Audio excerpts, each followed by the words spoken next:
Hello, everybody, and welcome back to the Educated Colin Snap channel. How you doing? I had to do that again because my first one did not make any sense. But today we're going to be talking about what decks are good for Conquest. This is a common question I've been getting asked recently.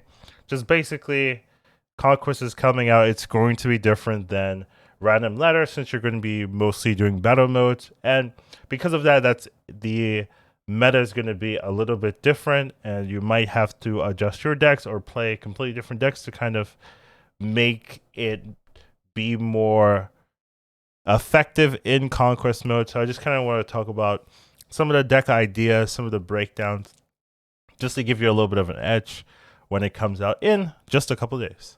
So first thing I want to talk about is that the Proving Grounds entry is free. So that's a pretty big deal, I would say, because there's not really any downsides to losing in this mode. So because of that, I really think you want to be playing aggressive, playing fast, snapping aggressively, and just not really caring. This one is generally going to be kind of casual in, I would say, of a mode compared to the rest of the ticket entries. Because it's free, there's no downside to just playing this all day and not really worrying. And I also think that if everyone does snap aggressively, if everyone does play pretty fast, it's just overall going to add more free tickets for players in the later mode. So even though the later modes can cost gold, it also can be free if you use your tickets. So since this one is free, it translates to making the rest of them free if a lot of people are playing this particular mode a lot. So I just think this one is not something you have to worry about. You can pretty much use your old decks or not changing your decks really, because you only need that one match win. So because of that, any realistic deck can work here. So pretty much any deck that you're comfortable with, that works well for you, you can just kind of use here, since you don't have to worry too much about dealing with multiple types of enemies. If your opponent has a deck that counters yours, just move on to the next one. There's no downside really. You're just playing a regular casual match. So if you like Galactus, feel free. High Evolutionary Bounce, anything can really win that one match. So this one, I would say the meta in the Proving Grounds is going to be pretty polarizing. You might say, oh, Galactus might be a little bit struggling in gold elo or infinite tickets, but here you just have to win that one match. So it doesn't really matter if Galactus loses 2 games. If you win that third game pretty convincingly, like as long as you're playing quickly, you can generally have a much easier time. So I would say like this Proving Grounds meta, Proving Grounds ticket, you don't really have to change things up. Just play what you're good at, play what you want to, and just play fast, right? That's really what matters more than strategizing and figuring out exactly what deck you need to bring. Now, the rest of the metas are a little bit different. So when it comes to silver is not as necessary to really worry too much, since you'll have to win 2 matches, but gold and infinite, right, the 3 wins in a row and the 5 wins in a row, those are really going to be important. And there are a number of decks, I would say, that fit the criteria of what you want to be bringing. So when it comes to these are the type of decks I would focus on. First one will be the obvious ones. These are just powerful meta decks. So things like High Evolutionary is really powerful right now. Things like Bounce, even though Beast got nerfed, is still pretty powerful right now. And those decks are generally going to be something you're going to be seeing a lot. People are just going to be bringing the decks they think are the best in the meta right now, and just hoping that people don't have answers. So that's something you should be expecting, and probably works well. If you're playing the strongest archetype, that's just going to do generally well in the meta, since you are beating a lot of things inherently. So that is something you can bring. Definitely just the, I guess, tip of the iceberg when it comes to deck building. But if you just want to look at what other people are bringing, just play that, right? Like it's maybe not like the most effective way of climbing, and maybe not the best way of like getting 5 wins in a row. But if you are just trying to do your best, this is definitely something to start off with. Now, next group of decks I would say is decks with surprise cards. So I'm a big proponent of surprise cards, and when it especially comes to Conquest tournament mode, you the difference here between like regular tournaments is a lot of regular tournaments have open deck lists, meaning that your opponent knows exactly what cards you have, and because your opponent knows exactly what cards you have, it's a lot easier to counter those cards because they are always thinking about, oh, these 12 cards I need to pay attention for, blah blah blah. What of those 12 beats me here? How do I counteract that? But in Conquest mode, your opponent does not have access to your deck list. So you can definitely catch them off guard. You can definitely surprise them with some unique cards that maybe not other people are playing. I put two examples here. Claw and Scarlet Witch are very common cards that can really get you these big wins. And in a ladder mode like this, getting 8 win cubes is huge. It basically wins you the game. 4 win cubes is also pretty important.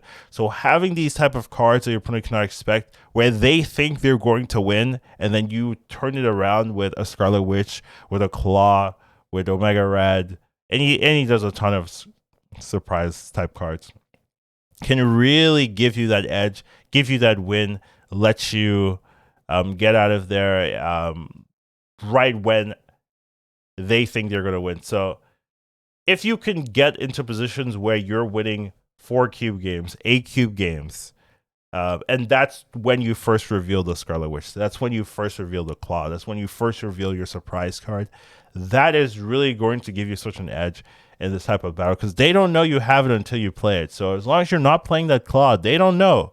And they might think, oh, you're playing this regular basic deck, but then you throw in this Claw at the end, and that can really give you the win. So that's definitely something I will be incorporating. I definitely think a lot of players, if they want to do well, especially in the infinite mode, wants to use the fact that they don't know your deck list to your advantage, and not bringing super standard decks where you play 2 cards and you know the rest of the 10.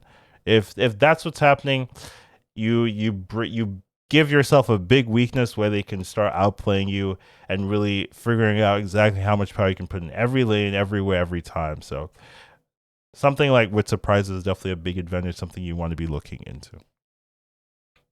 Next up, we do have flexible decks. So these are decks that just have a lot of answers to meta compositions. So Sarah Control is very common, where you have Shang-Chi, you have Enchantress, you have Killmonger, sometimes you're in Cosmo, etc. You have a lot of answers. And Thanos as well, with the stones, Reality Stone, Space Stone, the Soul Stone, etc., also has a lot of flexibility in how they want to play those games out. And those type of decks are pretty good because they can just deal with a lot of random situations. Your opponent says, okay, I'm playing this. Well, Sarah Control has an answer. Thanos usually has something they can work towards as well. So you don't have to be playing flexible decks, but it's a lot easier to do well if you want to stick with playing the same deck all 5 times, to have a deck that can have a decent matchup or answers into a lot of different compositions. Now, something I want to note here is you don't have to play the same deck all 5 times. Every time you queue up, you can pick a different deck list. So even if you're using the infinite ticket, you can play one deck list for the first game, another deck list for the second game, another deck list for the third game, and so forth. So you really don't have to pick the same deck, but a lot of times people will be running the same deck, and it's just nice to have a deck that can deal with a lot of things that your opponent is going to be throwing at you. So flexible decks, I think, are just something you want to be thinking about. You don't need it, right? You could just play like a high evolutionary lockjaw, and that could definitely get you there. But if you have no answers to a particular meta counter, well, then you're just opening yourself up to instantly losing if they run that into you. So this is just something to think about when you're building your decks. Do I have any flexibility that makes sense? You don't want to be adding too much flexibility because then you'll make your deck weaker without really any realistic upside. And then the last set of decks I would throw in here is just decks without obvious play patterns. So there are some lists that people always know what you're going to do, like from turn 3, turn 4, turn 5 onwards, right? Like if you play Lockjaw, right, then you kind of know what's going on. If they're playing Wave, you kind of know what's going on. If they're playing Patriot, you kind of know what's going on, et cetera, et cetera, right? There's a lot of decks where if you see a couple cards, you know how they're going to play the rest of those turns out. And that can be a pretty big weakness because once your opponent has knowledge of when you're weak and strong, they can start snapping you aggressively. They can start pressure you when you don't have a good roll because they know exactly what you're looking for, right? If you know they're playing Galactus, they don't play Wave or Electro on 3 and the locations are bad, et cetera, et cetera. Like you just know you could stab, they have to leave, right? And that kind of thing can really set you up for free losses where they know they're ahead and you know you're behind and there's like really nothing you can do about it because your deck's too obvious. So having decks that have unique play patterns where you don't always know what's happening, what's going on. I put 2 examples. Valkyrie decks really can surprise people where Valkyrie comes out and turns the numbers on its head and can really win you a lane where your opponent has had no thought that you had a chance to win there. Leader is also something that can still just surprise people where you think, oh, they're going to play Dr. Doom and you leader with a Dr. Doom, the extra 2 power can give you the edge. So those type of things can really give you a lot of power if used correctly. They're a little bit harder to play, which is maybe sometimes why you don't see them too often. But if you are super comfortable and you know the matchups, this is definitely something that can really give you that edge where it can be hard to counteract a deck where you don't exactly know what your opponent is trying to do. All right, now this is just an overview of the 4 types of decks: powerful meta decks, decks with surprises, flexible decks, and then decks without obvious play patterns. Those are generally for gold and infinite decks. When it comes to proving grounds or silver decks, you can really play what you want, since when getting one win in a row is really not too difficult as long as you are able to win in battle mode, and then 2 wins in a row is also like kind of very samey. So it's when it comes to 3 and 5 is where it becomes really difficult, and that's the ones you really want to focus on building decks to make sense into those entry fees.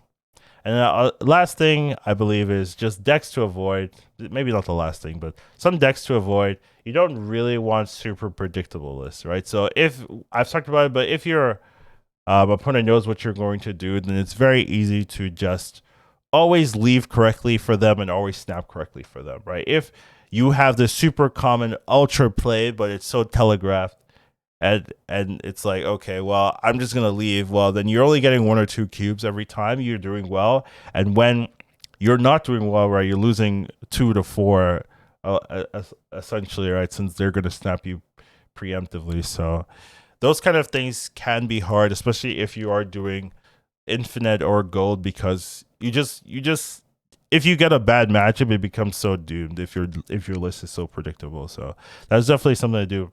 And then decks with unnecessary counters. So this is more of like those flexible lists. Sometimes people will be putting like Luke Cage, Enchantress, Rogue, and Debris or something, right? All in the same list to try to counter everything. And because of that, you lose to like regular normal lists because your deck list is too consistent. You're hoping to counter everything, but you make your deck significantly worse. You want some control, some flexibility, some counters. But if you're countering everything, then your deck pretty much loses to anything normal, right? If they're playing like any random list, they'll just have an answer for you. Or if they just like play some Patriot thing or something, and you just can't beat their power. Like, you don't want to have too many counters. You want to have counters that make sense or counters that fit the meta, but you don't want to put every single counter in the same list. And that's something I've seen before. So definitely something to avoid if you are making a deck like that. And then decks that lose to what becomes meta. So let's say, for example, Galactus is meta. Like, that shouldn't happen in this. But let's say, for example, Galactus is meta, and you are playing like a bounce deck that has no answers, right? Like, don't do that, right? Don't play a deck where that just loses to the meta deck list. Like, let's say someone finds like a really strong battle mode deck, maybe a high evolutionary or something, and that's what a lot of people start playing. Don't pick a deck that loses to that meta deck, right? Try to find a deck that fits your style, but still has a really good matchup into what people are playing. There's a lot of cards that specifically counter other cards, and you want to be using that if people are playing the same type of deck list, right? If they're playing a Lockjaw deck, right, you can put rocks in your opponent's deck list. You could move Lockjaw. You could make it annoying to play Lockjaw. You can Lockjaw down, etc., etc. There are ways to counter particular deck lists, and if that is what the meta is, make sure you incorporate some of that, or at least don't play decks that auto lose to that meta deck list that people are running. And then finally, just like very hard to play or pilot decks. Already, battle mode is pretty tough, and when you make your deck list like super hard to play as well, you're just adding way more ways for things to go wrong. And obviously, you could make hard to pilot decks better by playing more of it, but I wouldn't do it in gold tickets or infinite tickets, right? Do that in the proving grounds. Do that in ladder where you have a lot of time to play, practice, and refine. But if you are just like trying out a deck that looks complicated to you for the first time in gold conquest, it's like not worth it. Don't make life difficult by adding the extra step of I don't understand my deck. So if the deck's hard to play, do it in improving, do it in a ladder. Learn it somewhere else. Don't waste your ticket trying to learn a deck. Like that's gonna hurt you a lot. So that's generally the kind of things to be looking out for. And then the last thing actually is that nothing beats practice. So just because someone tells you, oh, this deck list is amazing, this is the meta deck of the century, it's still not going to beat just knowing how the deck works, right? Playing in Conquest is different from playing in Standard. It's similar to playing in tournaments. And if you don't play a lot of tournaments, you're not going to have that experience. So you need to practice, you need to get a lot of reps. That's why the Proving Grounds is so helpful, because you get to play a semi-competitive battle mode instead of just like only being able to play with your friends or something like that. And that'll help you get way more than just paying for the gold infinite access, right? You can pay the 300, 500 gold just to go straight to gold. But if you don't have any practice in tournament mode, you're wasting your resources, right? You're wasting your gold. So I think most players reasonably should just be farming their tickets, not really paying for gold. And it'll just help you get better, help you win in Conquest, help you understand how people are, what people are running, how people are utilizing their advantages in Conquest, snapping, retreating. There's a lot of different tips in Conquest or in battle mode that you won't really see unless you either watch other people play battle mode or you play yourself. So I just think it's generally a pretty good idea to practice in Conquest mode, using the Proving Grounds or the silver tickets, learn your decks there, understand what makes sense, and then just use that experience to do well in gold and conquest and infinite. So that's my general advice, some of the tips for Conquest. Obviously, once it comes out, we'll have more deck lists and more refined ideas, but it's kind of hard to say, oh, run this into Conquest. And if you tell some people to run this, like people will just run the counter, right? Once again. So once you have more experience and you say, oh, this does work, then you can kind of recommend it. But I just want to give people ideas to kind of do well in that mode. So hopefully this makes sense. Hope you guys enjoyed it, and I'll see you in the next one. Educated calling snap. Once you watch him, you won't go back. He'll teach you to marble snap. Your skills will be improving. How you doing? You'll hit infinity and won't go back.